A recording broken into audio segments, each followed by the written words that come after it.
Oke, masuk ke poin yang selanjutnya teman-teman, yaitu fungsi akal. Di sini kami mengutip dari tiga tokoh yang berbeda ya. Yang pertama menurut Nasr Hamid, seorang tokoh Mu'tazilah menyatakan fungsi akal adalah untuk mendapatkan pengetahuan, bahwa ilmu pengetahuan yang diperoleh melalui tiga tahapan. Jadi akal itu digunakan untuk mendapatkan sebuah pengetahuan baru atau wawasan yang lebih luas. Dan tiga tahapannya untuk memperolehnya ilmu pengetahuan tersebut, yaitu yang A, melalui naluri fitriyah atau bawaan sejak lahir. Terus yang B, tahapan teorisasi dan analisis. Dalam hal ini akal berfungsi sebagai sarana untuk mengkaji data atau bahan bukti untuk memperoleh pengetahuan tersebut.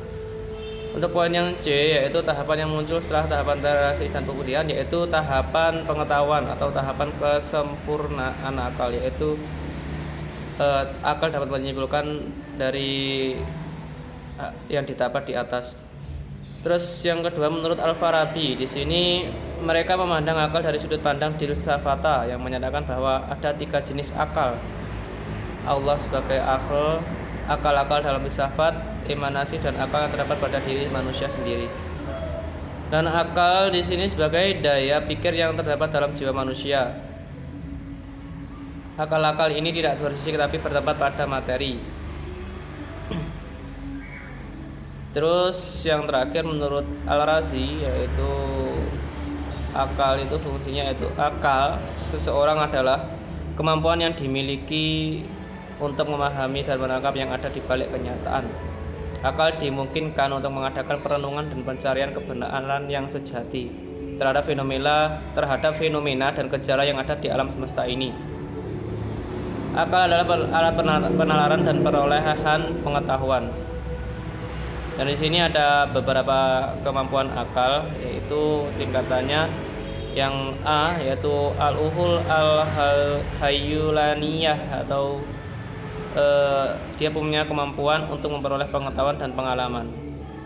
Akal ini biasanya dimiliki oleh anak-anak dan ada pada tingkat yang paling bawah. Terus yang kedua yaitu al-uhul bi al-malakah, yaitu akal dalam kapasitas. Di sini perbedaannya adalah didasarkan kepada sedikit pengalaman atau pengetahuan dasar, di samping banyak kapasitas penggunaan pengalaman atau pengetahuan awal dalam membentuk rumusan-rumusan pengetahuan yang terorganisasi. Di sini tingkatannya lebih dari al-uhul al-hayyulaniyah yang tingkatannya masih paling bawah, ini sudah di atasnya. Terus yang C yaitu al-uhul al-fi'il atau akal dalam aktualitas. Di sini akal itu bukan saja material dan kapasitas, namun dia telah mempunyai kemampuan dalam menangkap pengetahuan. Yang terakhir yaitu D, al-aql al-mustafad. Akal ini mampu mengungkap pengetahuan tanpa melalui tangkapan indrawi dan dapat mengaktualisasi pengetahuan secara jelas dan tepat. Inilah derajat akal yang tertinggi dan dikatakan sederajat dengan malaikat. Jadi dari kita fungsi akal sendiri yaitu